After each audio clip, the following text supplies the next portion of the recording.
L'aube new-yorkaise recouvre le sud de Manhattan d'une clarté laiteuse, comme si le ciel tentait de dissiper la confusion qui plane déjà sur le palais de justice fédérale. Jour crucial mais sans jury, les 12 citoyens, jadis y scrutés, ont congé. Pourtant, l'atmosphère vibre d'impatience. À 14 heures précises, magistrats et avocats se retrouveront en audience publique pour ciseler le texte qui guidera, la semaine prochaine, la délibération finale. Dans un dossier où se mêlent complot de raquettes, traite sexuelle et transport en vue de prostitution. Chaque virgule de l'instruction vaut stratégie. Les fils de camions satellites stationnés sur Pearl Street ressemblent à une flottille immobile. Des commentateurs en chemise repassent leurs notes, répètent leur punchline. À l'intérieur, 2 camps s'affairent. Au 5e étage, les procureurs ordonnent leurs classeurs. Au 6e, l'équipe de la défense vérifie encore et encore les citations jurisprudentielles. Depuis la veille au soir, un seul mot fait trembler Twitter. Confusion. Un courrier du parquet, déposé en catimini à 21h, annonce la suppression de plusieurs sous-catégories de crimes pour simplifier le verdict. Il suffit de quelques captures d'écran et de commentaires outrés pour que le public, parfois peu familier des rouages, crie déjà au retournement de situation. Pour comprendre, il faut revenir à la mécanique du RICO. Le gouvernement prétend que Sean P. Diddy Combs a dirigé, depuis plus de 10 ans, une entreprise criminelle visant à recruter, transporter et exploiter sexuellement de jeunes femmes, tout en dissimulant ses actes par pot de vin, menaces et destruction de preuves. La loi exige toutefois qu'un jury constate au moins 2 actes sous-jacents pour valider le schéma mafieux: kidnapping, arson, corruption, trafic de drogue, travail forcé ou sex trafficking. Or, dans son courrier, le parquet annonce retirer du mode d'emploi certaines déclinaisons: attempted kidnapping, attempted arson, aidant and abetting sex trafficking. De là à conclure que l'incendie de la BMW de Kid Cudi ou la séquestration présumée de Capricorn Clark disparaissent, il y a un pas que nombre d'internautes franchissent en hâte. Les experts nuancent. Supprimer la notion attempted évite de définir ce qu'est une tentative, notion glissante qui pourrait égarer les jurés. Reste le cœur, kidnapping au sens strict, arson consommé, voire conspiration pour les commettre. Quant à elle, aidant and abetting du sex trafficking, son retrait vise à concentrer l'attention sur l'auteur principal, Combs, et non sur des complices secondaires. Cette épuration permettra au jury de cocher plus aisément oui ou non à chaque chef. Le parquet espère ainsi réduire le risque d'incompréhension qui, à lui seul, peut accoucher d'un acquittement. Pour l'instant, la seule certitude est que la juge Subramanian demandera, à 14 heures, que chaque mot de l'instruction reflète ce nouveau périmètre. L'enjeu est pédagogique. Un texte trop long égare, un texte trop bref omet des protections constitutionnelles. Les procureurs insisteront pour rappeler qu'une victime de traite peut avoir initialement consenti à un acte sexuel. Ce n'est pas le oui d'hier qui efface la coercition de demain. Ils voudront aussi préciser que payer une personne n'exclut pas qu'elle soit exploitée. Argent et contrainte peuvent coexister. La défense, elle, exigera que la moindre ambiguïté bénéficie à l'accusé. Si la menace n'est pas tangible, si la peur n'est pas prouvée, la loi impose le doute raisonnable. Dans les couloirs, le nom de Capricorn Clark circule comme un mantra. L'assistant devenu témoin vedette avait décrit, en détail, ces jours de 2012 où on l'aurait enfermé dans un bureau désaffecté pour lui faire passer, sous stress, une série de polygraphes. Pour l'accusation, c'est le meilleur exemple de kidnapping. Pour la défense, un lieu sans serrure ne suffit pas à qualifier la séquestration. Les jurés entendront-ils encore ce récit? Oui. Seul le qualificatif attempté disparaît, pas l'infraction pleine. Les mêmes spéculations entourent Kid Cudi. Le rappeur témoigna avoir entendu Combs menacer de faire exploser sa voiture avant qu'un cocktail Molotov ne la réduise en cendres. L'ADN femelle trouvé sur la bouteille offre un angle d'attaque rêvé à la défense, mais le jury aura toujours à se prononcer sur l'arson final, non sur sa tentative. 2 heures avant l'audience, un brouhaha secoue la salle de presse. On annonce l'arrivée prochaine du consultant star du câble, ex-procureur fédéral, qui proclame que le gouvernement vient de scier la branche sur laquelle il était assis. Ses contradicteurs répliquent que simplifier, ce n'est pas renoncer, c'est affûter. Sur les réseaux, le débat s'envenime. Le système protège les riches contre le parquet surestime ses preuves. Dans ce tumulte binaire, la vérité se faufile rarement. À l'étage des avocats de Combs, une atmosphère à la fois studieuse et euphoriquement tendue règne. Alexandra Shapiro, silhouette déterminée, relit une dernière fois ces paragraphes qu'elle citera peut-être demain. Le doute raisonnable est un doute sérieux, fondé sur la raison. La sympathie ne guide pas votre verdict. Elle sait que le jury écoutera son plaidoyer après avoir passé un week-end prolongé à digérer des articles et des barbecues du 4 juillet. L'image qu'elle laissera doit concurrencer les feux d'artifice. Elle répète: Messieurs, dames, aimer un homme n'est pas un crime, même lorsqu'il vous déçoit. Elle pèse l'impact de ces titres de section. Relation toxique n'est pas raquette. Consentement complexe n'est pas coercition légale. Du côté du parquet, Marine Comey s'entraîne à marcher la salle imaginaire. Elle visualise le slide montrant la carte des États-Unis striée de flèches rouges. LAX, JFK, FLL, CFO, DAL, LAS. Elle calque sa respiration sur les chiffres. 8 vols, 3 semaines, 17 000 $. Elle se répète. Suivez l'argent, suivez les corps. La nuit précédente, elle a rayé 25 mots superflus dans la définition de « travail forcé ». Chaque syllabe économisée rapprochera le jury d'une compréhension limpide. Dans le hall d'entrée, 2 partisans brandissent une pancarte « Bad Boy 4 Life ». En face, une militante des survivantes lève un panneau « Le pouvoir n'achète pas le consentement ». Les marshals les séparent poliment, la tension reste verbale. Au centre, des curieux films pour TikTok compilant des micro-interviews. Chacun espère capturer l'instant viral où un avocat laissera échapper une indiscrétion. Midi sonne, la file de sécurité s'étire. Les journalistes se précipitent pour obtenir un siège dans la petite salle 26. Beaucoup resteront dans le overflow room, où un écran retransmettra chaque soupir. À l'entrée, on distribue le brouillon numéro 3 des proposés de jury instruction. 114 pages, marquées de surlignage vert gouvernement et rouge défense. Les yeux s'écarquillent devant l'annotation 48 bis. Replace substantiel abuse, oui, Serious abuse. Les exégètes s'accordent droit américain. Substantial implique une mesure objective. Serious évoque plutôt la perception de la victime.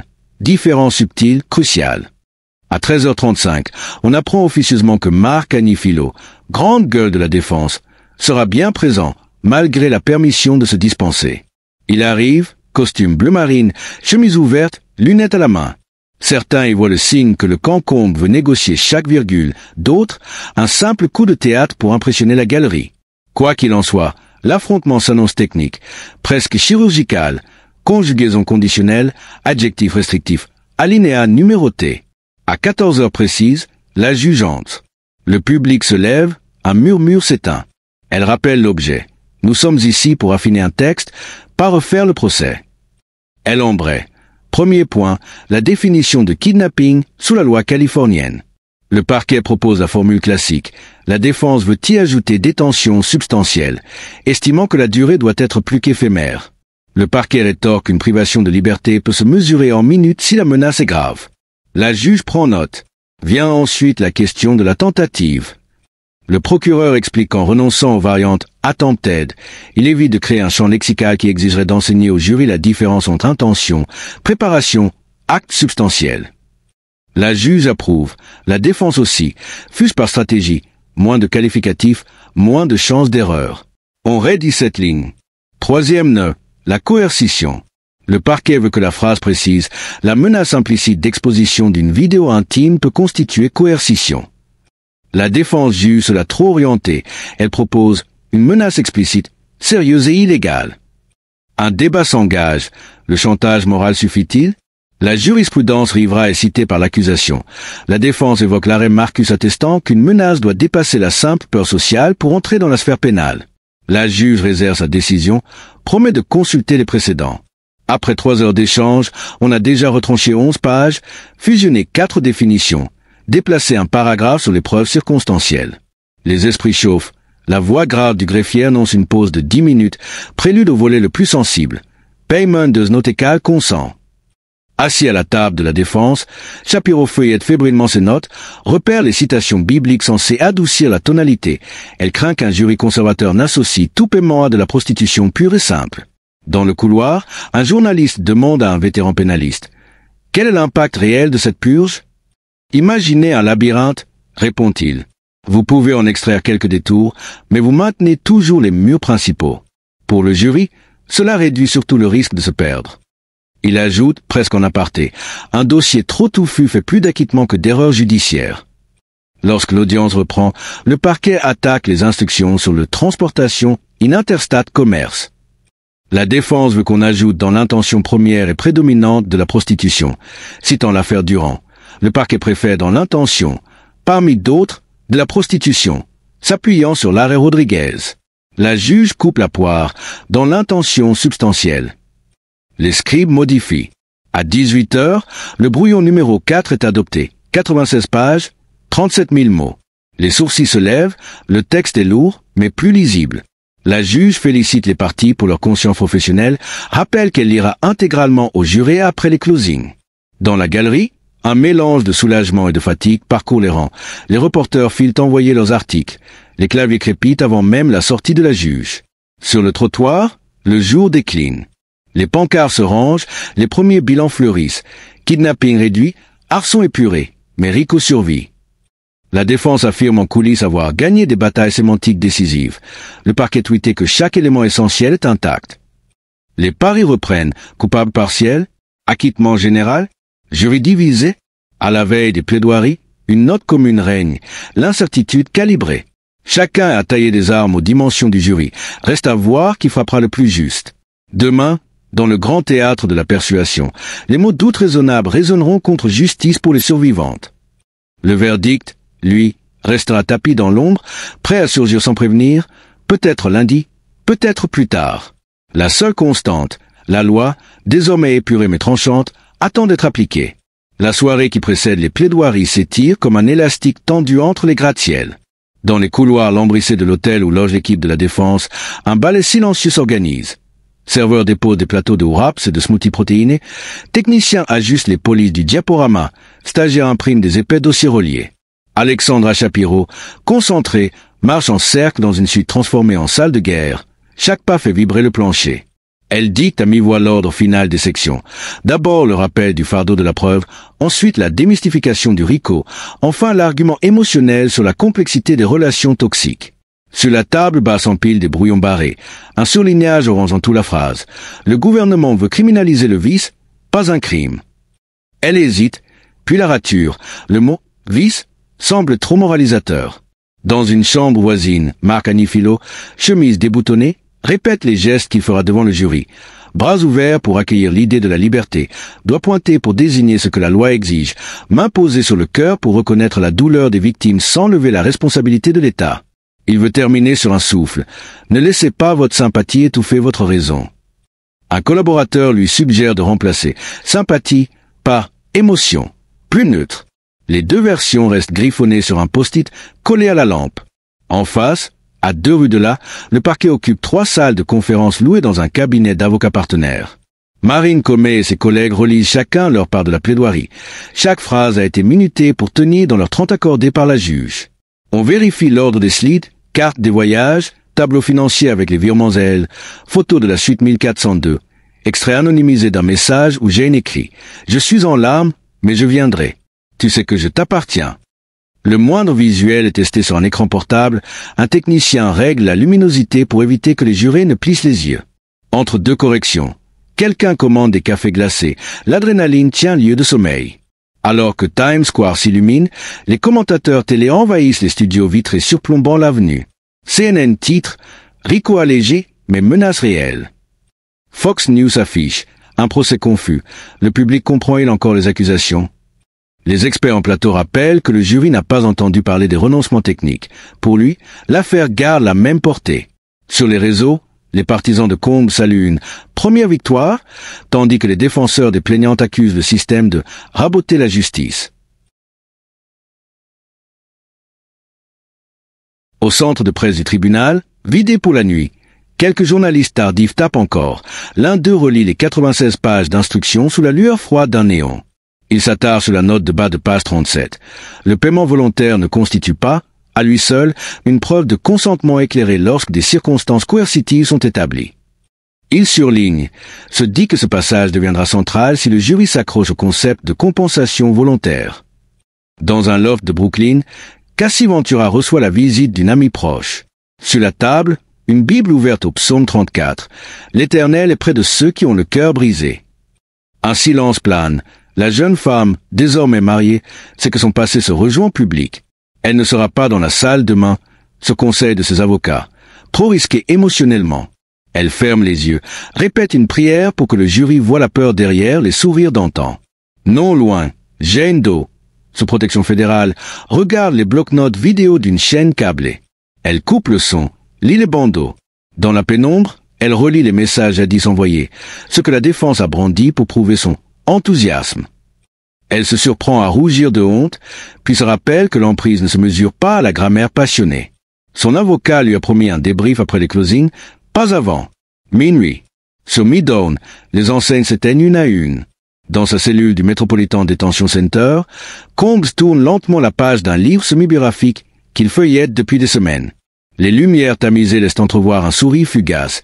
Il repense à la manière dont il a félicité la juge, à ce signe d'assurance envoyé à la presse. Il ignore qu'un micro-mouvement de la mâchoire a été capturé par un dessinateur d'audience, publié, analysé comme un signe de hubris. Les barreaux jettent des ombres géométriques sur le sol.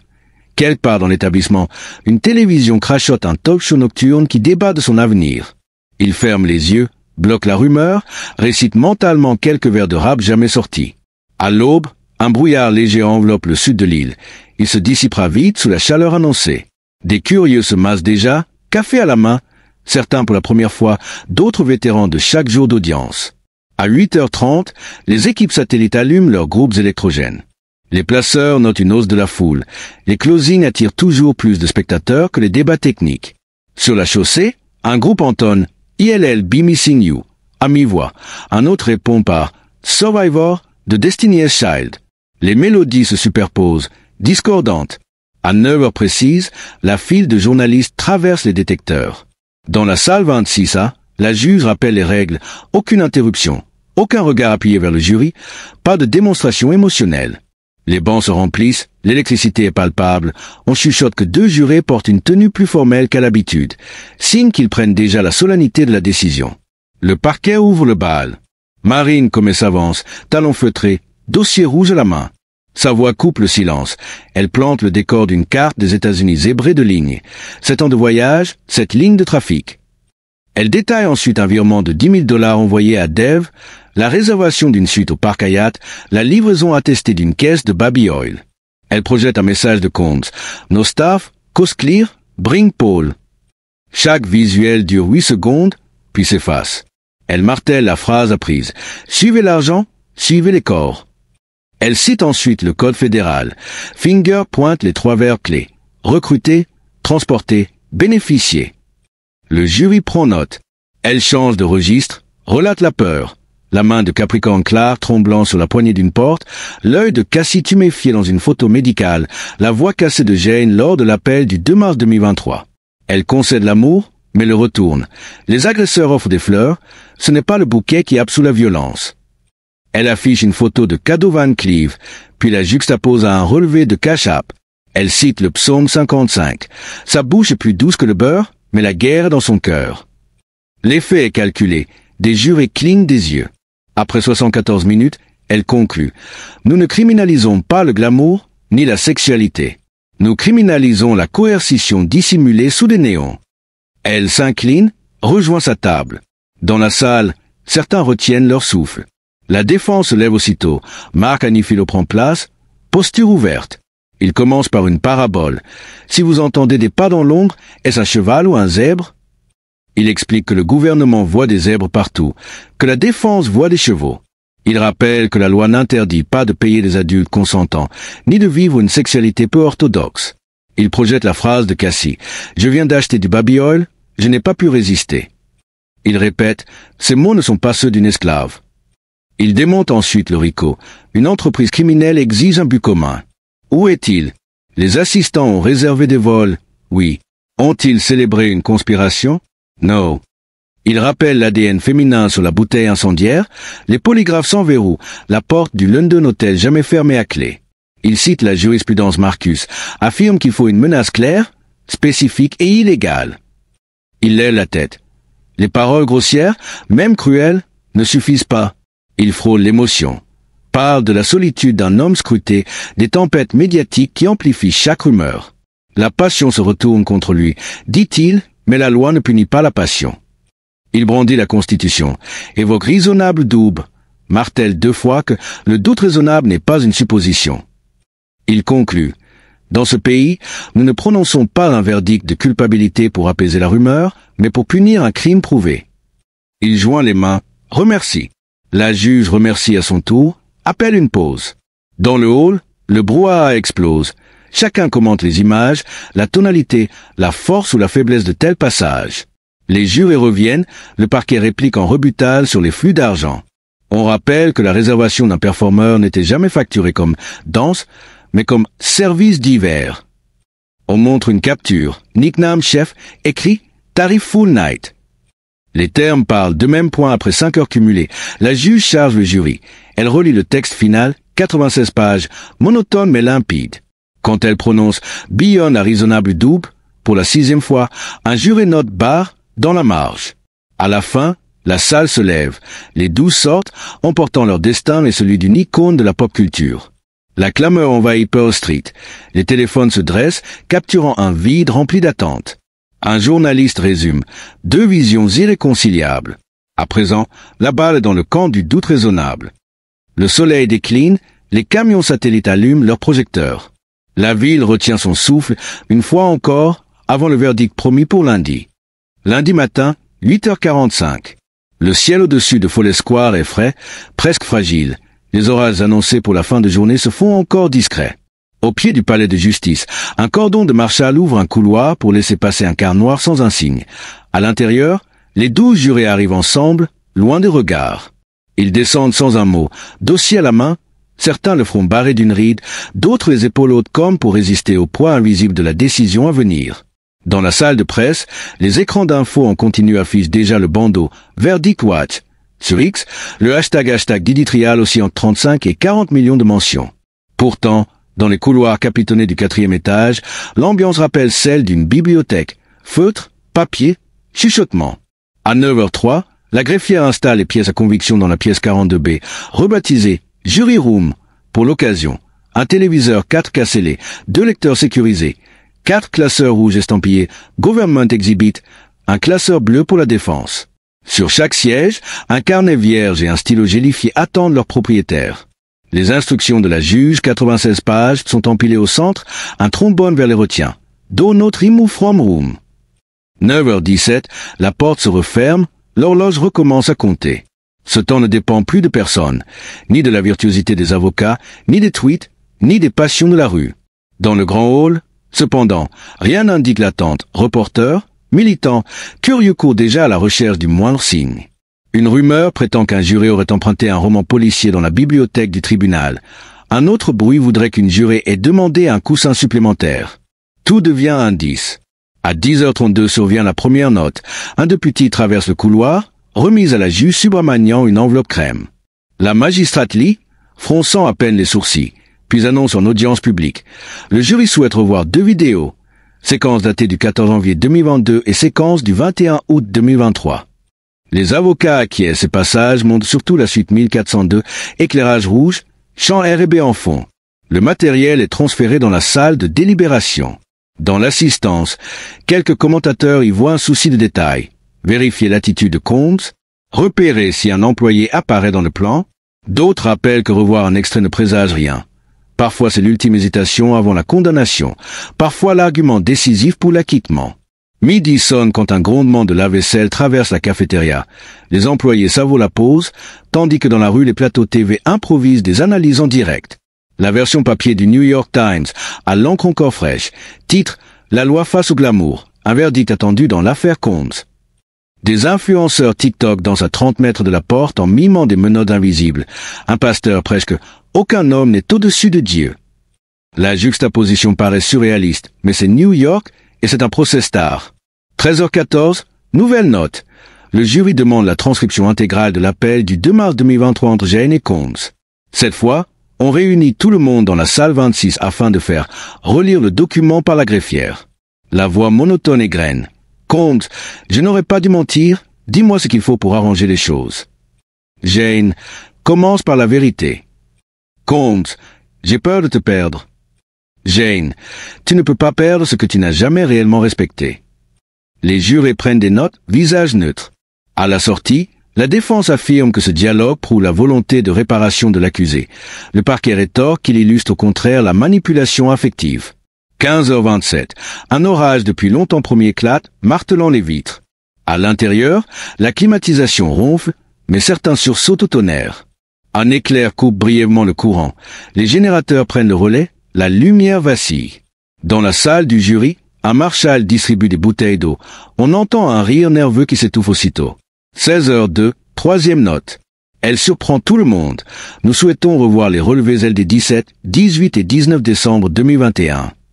Ces dates correspondent à un séjour Miami, présence de Cassie, virement de $5 800 à 2 performeurs. Pour des analystes, c'est un signe. Le jury centre sa réflexion sur les chefs 3 et 5 transports pour prostitution, jugés les plus objectifs. La défense murmure qu'elle s'en doutait. Le parquet garde le visage fermé, mais l'on devine un filet de satisfaction. Ces pièces sont solides. 17h15, la journée s'achève sans verdict. Les jurés sortent, paupières lourdes, interdits de commentaires. La juge les remercie, leur rappelle l'interdiction de médias durant la nuit. Ils disparaissent par une porte latérale, escortés, tandis que la foule trempée mais tenace scande « Justice » ou « Frididi ». Mardi, 9h tapantes. Le ciel est lavé, l'air chargé d'ozone. Les jurés reprennent leur place sans un mot. Un marshal dépose un plateau de méfine, 2 restent intacts. À 10h48, quatrième note, clarifier la définition de coercion au paragraphe 47. La juge relit en audience. Menace sérieuse, usage ou menace d'usage de force physique, abus d'une situation de vulnérabilité ou toute combinaison de ces moyens. La défense insiste pour rappeler que la menace doit être objectivement crédible. Le parquet réfute. L'abus psychologique suffit. La juge répond. Le texte demeure. Midi.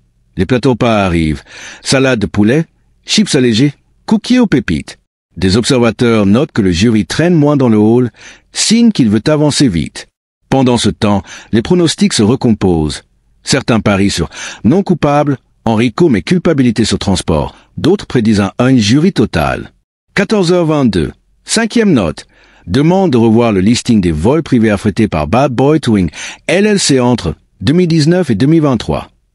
À 15h55, le député apparaît, porteur d'une enveloppe blanche plus épaisse.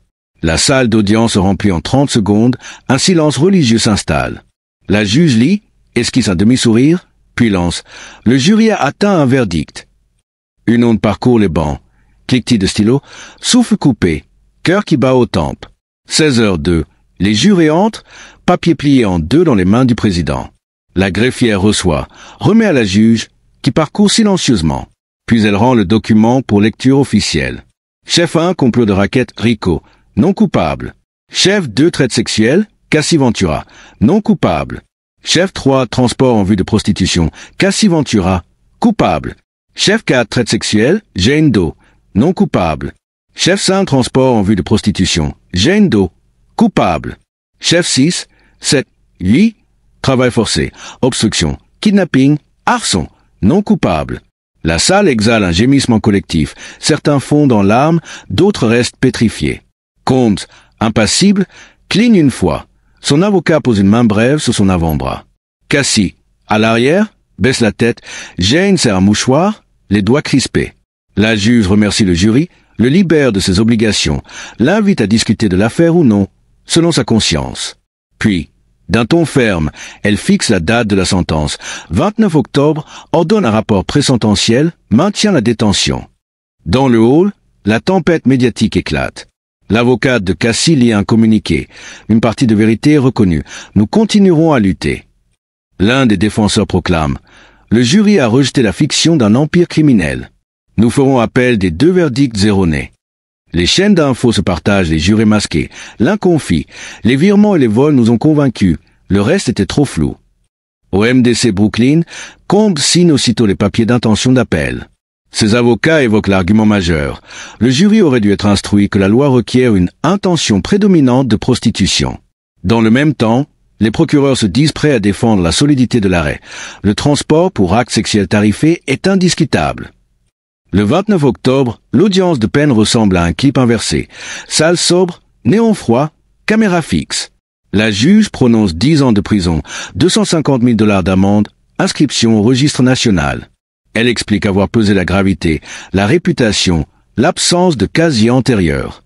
Combs écoute, visage fermé, mains jointes. Dehors, le débat se relance. Pour certains, la justice a trouvé un juste milieu. Pour d'autres, elle a échoué à reconnaître l'ampleur psychologique du contrôle. Des juristes saluent la rigueur. Le jury a distingué le certain du spéculatif.